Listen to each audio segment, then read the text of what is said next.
Hey, Force Sensitives. I'm Darth and Magnus. Welcome back to my channel and my living room. In case you couldn't tell, I don't have gloves on and I don't have a lightsaber in my hand.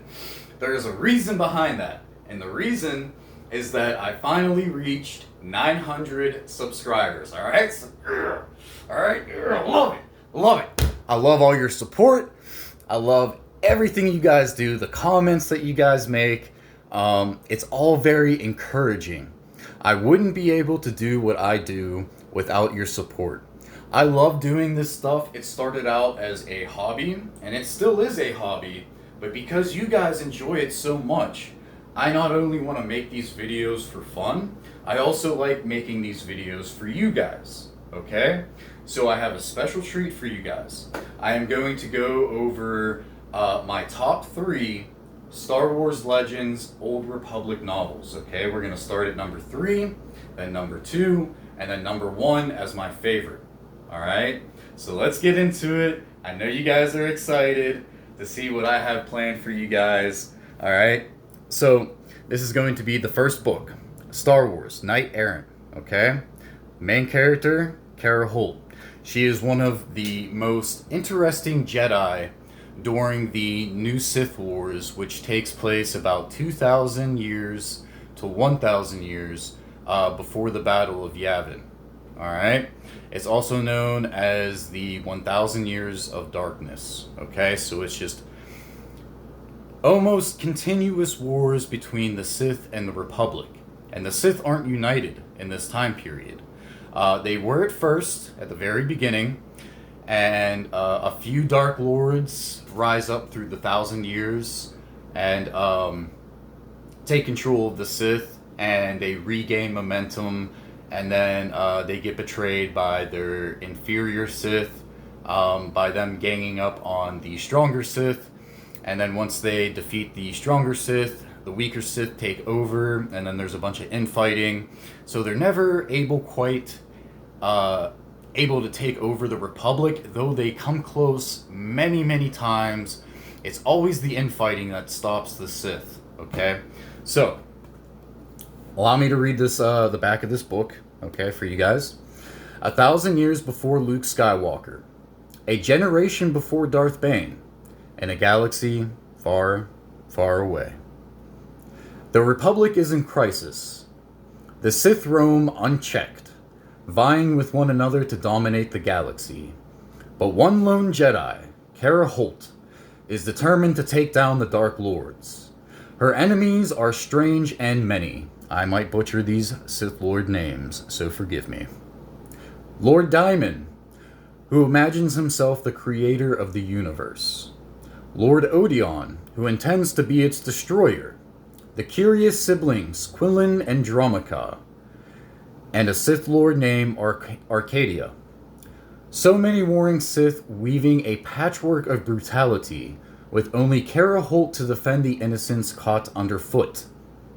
Sensing a sinister pattern in the chaos, Kara embarks on a journey that will take her into fierce battles against even fiercer enemies. With one against so many, her only chance of success lies with forging alliances among those who serve her enemies, including a mysterious Sith spy and a clever mercenary general. But will they be her adversaries or her salvation? Okay? Now, this book actually takes place, there are 3 Knight Errant comic arcs, okay? This book takes place between the first and second arc. I might be wrong on that one, so double check me, correct me if I'm wrong, okay?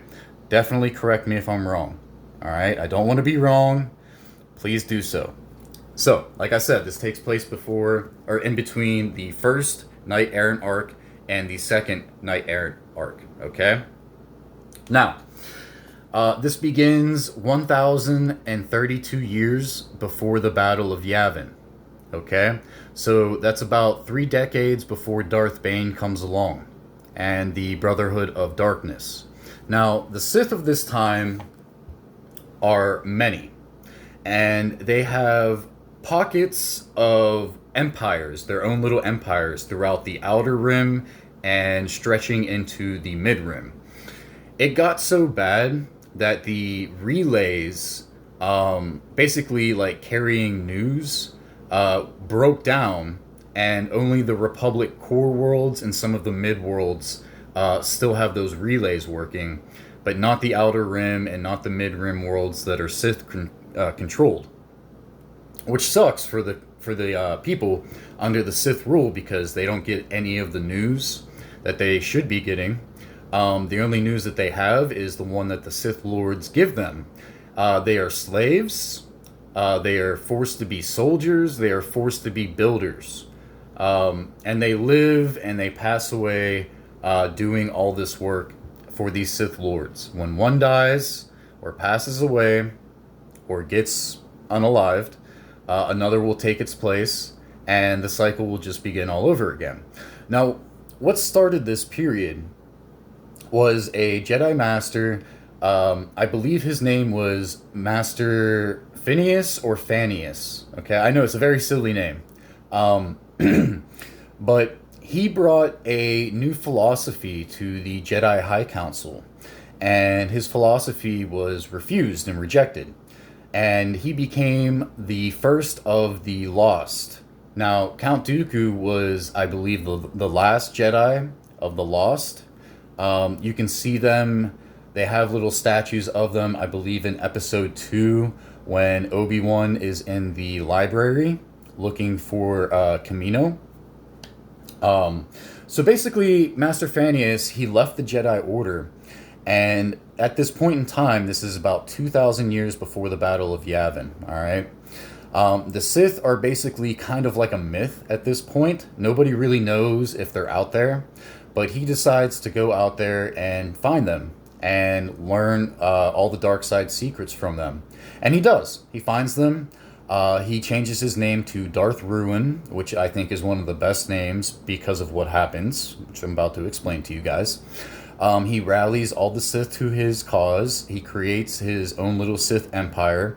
Then he goes back to the Jedi and he recruits all the students that enjoyed his philosophy.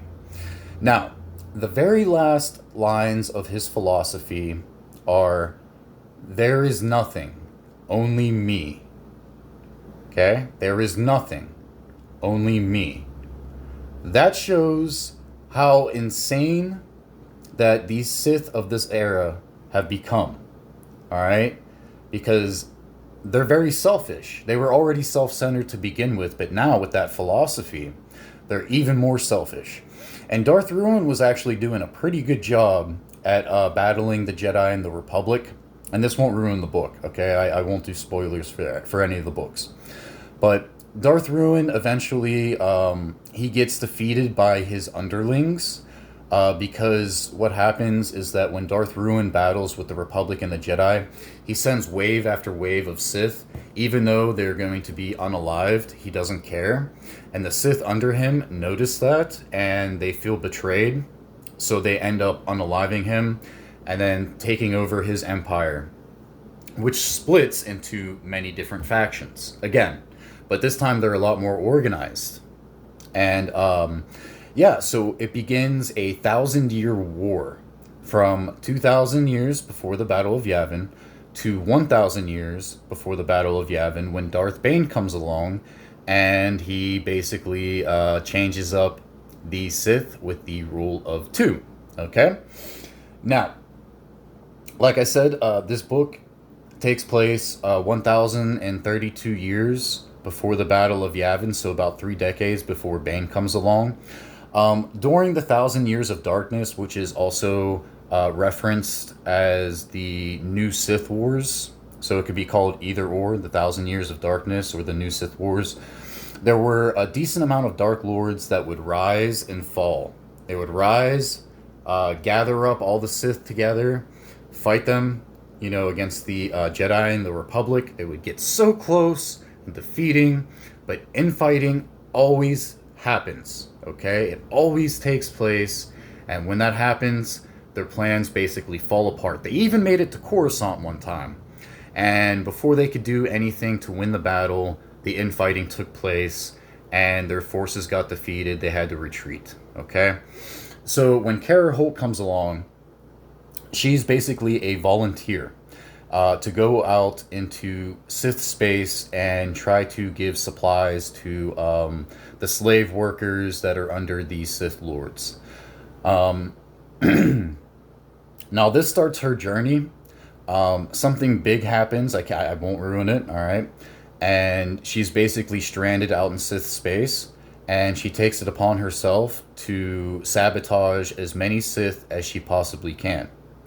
Now, it mentions Lord Damon, or Daimon, who imagines himself the creator of the universe. Like I said, the Sith of this time are truly insane. He really does think that he is the creator of the universe, and he thinks that he's the creator of all other living beings. And he believes that his mind created those people to test himself. And Lord Odeon is actually his older brother, who is basically the destroyer of the universe. Okay, so you get to see a big conflict between those two brothers. And no, that doesn't ruin the story whatsoever, all right? But Kara Holt is caught right in the middle of all of that. And she just became a Jedi Knight at the very beginning of the comics of the Knight Errant. At this point where the book takes place, she's already had some experience with Lord Daimon and Lord Odeon. So she has somewhat knowledge of what she's doing, but she's still pretty lost. She still doesn't understand how the Sith are just so many, and how and why they always attack each other, and instead of just grouping up and attacking the Republic. Because if they did that, they would probably win. But again, those last lines in Darth Ruin's philosophy come into play. There is nothing, only me. Alright? And a lot of the Sith of this time period, this 1,000 years, they live by Darth Ruin's philosophy. Basically just those last two lines mainly. So I really like this book just because it's one Jedi versus many Sith. All right. And like I said, they're spread out all throughout, the outer and mid rim. And she's doing her best to help refugees get back to the Republic, to safety, because these people are basically being worked to be unalived. I guess I can't say the D word in YouTube. But she does her best. Okay. So I highly suggest that you read the first arc of Knight Errant, then read this book, and then finish the other two arcs. Kara Holt's story is one of the best stories, I think, in the Old Republic. I enjoy seeing her grow as a Jedi. She's not the most powerful Jedi, but she's one Jedi against many Sith, and that takes a lot of courage. So she takes those Jedi values and really puts them to use. All right, she doesn't just she doesn't just speak the code of the Jedi. She walks the code of the Jedi. Okay, so that's why this is one of my favorite books. Number 3, okay? So, number 2. Now, this one starts off during the Great Hyperspace War around 5000 BBY. Okay, so thousands of years before that Knight Errant book. And it actually, it takes place over a couple of thousands of years. All right, it's a collection of stories. It is called Lost Tribe of the Sith, the collection stories. Okay, allow me to read the back. 5,000 years ago, after a Jedi ambush, the Sith mining ship Omen lies wrecked on a remote, unknown planet. Its commander, Yaru Corzin, battles the bloodshed of the mutinous faction led by his own brother. Marooned and facing death, the Sith crew have no choice but to venture into their desolate surroundings. They face any number of brutal challenges, vicious predators, lethal plagues, tribal people who worship vengeful gods, and like true Sith warriors, counter them with the dark side of the Force. The struggles are just beginning for the proud, uncompromising Sith. Driven as they are to rule at all cost, they will vanquish the primitive natives, and they will find their way back to their true destiny as rulers of the galaxy, But as their legacy grows over thousands of years, the Sith ultimately find themselves tested by the most dangerous threat of all, the enemy within. More Sith infighting. It's another reason why I love this book. Okay. Like I said, it takes place over a couple thousand years. There's about 8 stories, and then the final 9th story is a comic strip called Spiral. It basically takes place right after this book ends, like I think about 2 decades after the book ends. So, feel free to check that out. But I really do like this book. I like anything that deals with the Great Hyperspace War, because during that war, 5,000 years before the Battle of Yavin, the Jedi and the Sith are basically, they've been apart for about 2,000 years, okay? About 7,000 years before the Battle of Yavin, there was the 100 years of darkness, okay? The Dark Jedi got defeated. There was a dozen of them left, all right? They became known as the Exiles. Now, the Jedi wanted them to repent, so they put them on a ship with like no weapons or anything like that, in a galleon, and just shot them off into space. Unbeknownst to the Jedi, they actually found the planet Korriban.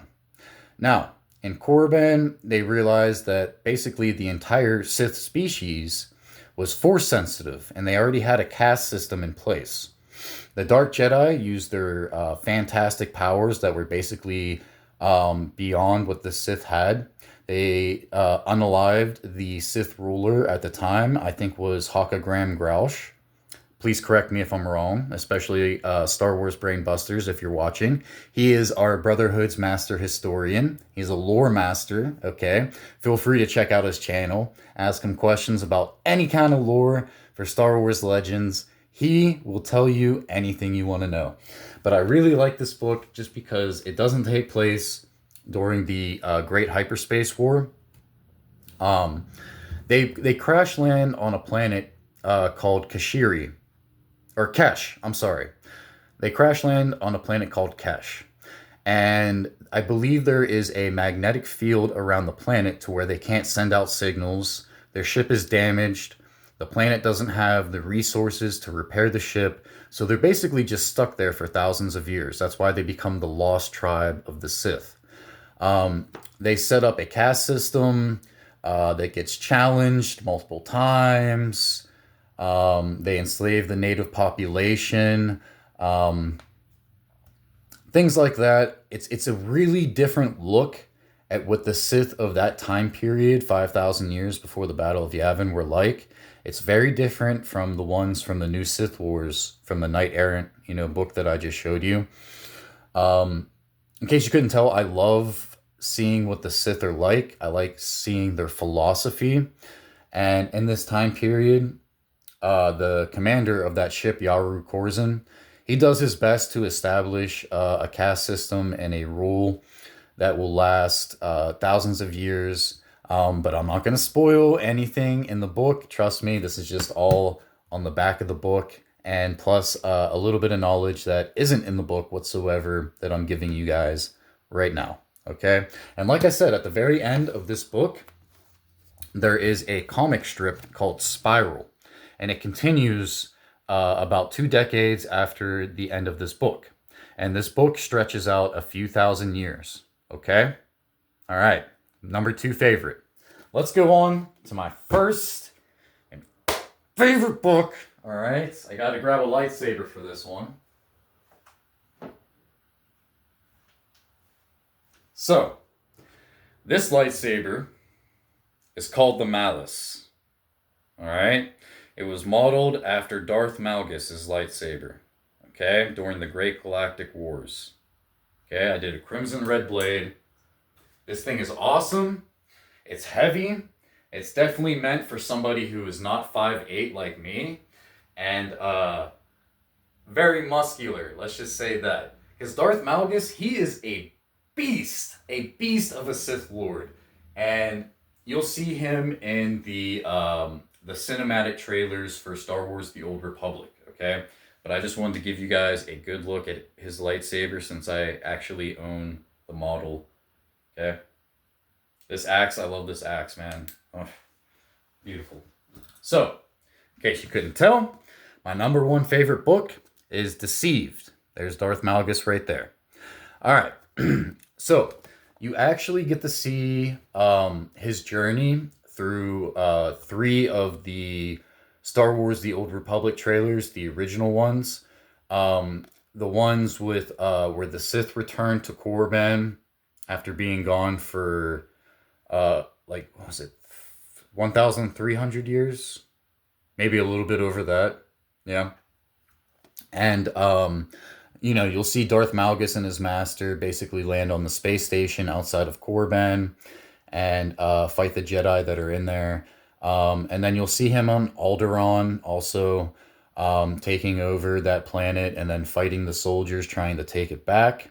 And then we come to the final trailer, all right, which is where this book begins. Okay? So let me read the back of this book, okay? The first part is him speaking. I'm going to do my best deep voice for Darth Malgus. Our time has come. For 300 years we prepared. We grew stronger while you rested in your cradle of power. Now your republic shall fall. It's okay to laugh. I'm laughing too. All right. But now let me read the actual synopsis of the book. Okay. A Sith warrior to rival the most sinister of the Order's Dark Lords, Darth Malgus, brought down the Jedi Temple on Coruscant in a brutal assault that shocked the galaxy. But if a war crowned him the darkest of Sith heroes, peace would transform him into something far more heinous. Far more heinous. There we go. Words. I know them. Something Malgus would never want to be, but cannot stop becoming, any more than he can stop the rogue Jedi fast approaching. Her name is Arn Lanier, and the lone Jedi Knight that Malgus cut down in the fierce battle for the Jedi Temple was her master. Now she's going to find out what happened to him, even if it means breaking every rule in the book. Okay? So, basically, I can talk about the beginning of this book because it just got explained in the synopsis. All right. So this gangster of a Sith Lord straight up just walks up into, and you'll see this in the trailer. All right. The third Star Wars The Old Republic trailer. And he does the monologue that I was just reading before. He walks up like a gangster, like by himself with his Twi'lek girlfriend, I guess you could call her. And he walks up into the Coruscant Temple. All right, there's Republic guards around. He whips out his lightsaber, cuts a few of them down, and then just tosses it. And it just takes out a bunch of people that are, up on the, scaffolding with their rifles pointed. Takes them out, catches it, puts his lightsaber back on his belt after deactivates it. And then he just keeps on walking inside like a G, all right? Now, that master, that Arn Lanier, I believe it was Zalo, if I'm correct. I can't remember if he was the battle master of the Jedi Temple. But anyways, Darth Malgus, he just walks along, all right? And Zalo and a couple other Jedi Knights, jump down, and they meet Malgus and Zalo, eye to eye, all right? And then Zalo kind of just looks over Malgus's shoulder and he sees a ship approaching, okay? And so the ship crashes into the Jedi Temple. And in that ship, I think is about 50, maybe over 50 Sith and Sith Lords. They all ignite their lightsabers and they all go out and they all just start making this huge battle with all the Jedi there. Eventually, Zalo figures out that Malgus is like the main push of all these Sith. He's told by a droid. Okay? So he realizes he has to go and battle him. If he can defeat him, he might be able to stop this Sith invasion of the Jedi Temple. They have this huge duel, which is just epic. I won't tell you any more about it. I just want you guys to watch it. But I am going to say that the moves that Darth Malgus pulls is just... he's just a beast. Like, truly, like an unstoppable force. And I always love the fact that Darth Sidious, because, okay, I can't exactly say why because it'll ruin part of the book. But Darth Sidious actually had Darth Vader read about Darth Malgus because they both shared similarities in their journey to becoming Dark Lords, minus Anakin being a Jedi first.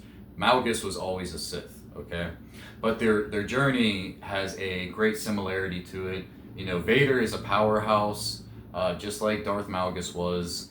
And yeah, I think that is in the Book of the Sith that Sidious has Vader read about Darth Malgus. And it pertains to Padme and things like that. But yeah, show you guys Darth Malgus' lightsaber again. Alright. Like I said, this thing is a beast. It's like, you definitely got to use two hands. Okay? But he is so good, he just doesn't even matter. He uses one hand and just smash people in the face, elbow people, stabs them in the abdomen, you know, does a bunch of stuff with one hand. It is just crazy. His adventure throughout those 3 trailers is like a little story arc, because at the very beginning he has a master, and then in the second trailer he is like his own man, and then in that third trailer where this book begins, and it'll give you more detail about that trailer of how he infiltrates the Jedi Temple on Coruscant. But yeah, you get to see his journey along with those trailers and how he just becomes more and more powerful. And in this book, you see him do things that are... how do I say this without ruining? It's like kind of sad, but also like the most gangster crap that has ever been written about Star Wars. That's how much of a good character Darth Malgus is. And for you Star Wars fans out there, you know what I'm talking about what he does, okay? So this video has gone on long enough, all right? So I'm going to go over the books again. We got number 3, Knight Errant, okay? Number 2, The Lost Tribe of the Sith. And number 1, Deceived. If I had a 4th and 5th pick, it would have been Path of Destruction for number 4. That's the Darth Bane trilogy. And then Rule of 2, which is the second book in the Darth Bane trilogy. Highly suggest that you guys read those ones too, okay? Alright, so this video has gone on long enough. Like I said, I've reached 900 subs, and I love making these videos for you guys. Thank you guys for all your support. I say it all the time that I appreciate it, and it's because I actually mean it. I'm just not saying this like a robot or anything like that. I genuinely do mean it. I love our interactions together, our conversations, hearing what you guys have to say, whether it be about lightsaber modification videos, me making videos like that for you guys, you practicing the movements that I've been doing with my demonstrational videos, the shorts that I put together of me just freestyling and you know, playing some badass music along with it, and you know, doing a little bit of cosplay in there, throwing some cosplay pictures in there, and then the whole Eternal Brotherhood of the Balance thing. Got my pin right here, okay? That is our symbol. If you want to be a part of the Eternal Brotherhood of the Balance, let me know down in the comments below. I got questions to ask you. If you live in the United States and you pass those questions, I'll send you a couple buttons free of charge. That's my thank you to you guys for being a part of the Brotherhood. All right? This video has gone on long enough. I just want to say thank you guys again. I can't believe that I was happy at 100. You know, at 100 subs. I mean, hell, I was happy at 50 subs. I never thought this channel would get as big as it is now, you know, and it's nice to see it growing. It just shows that you guys support me, and I'm just gonna keep going just because you guys support me. It really just it drives me forward even more. I already had the drive to begin with, the willpower, but with your help, together, I am making more videos. I'm going to be doing more projects, okay, that are upcoming, and I'll let you guys know probably on my community page of what's going on. I still have to finish the Dawn of the Jedi comics. I'm planning on redoing the one-handed saber drills. I will be doing the full workout with you guys, just like I've been doing with the two-handed saber drills.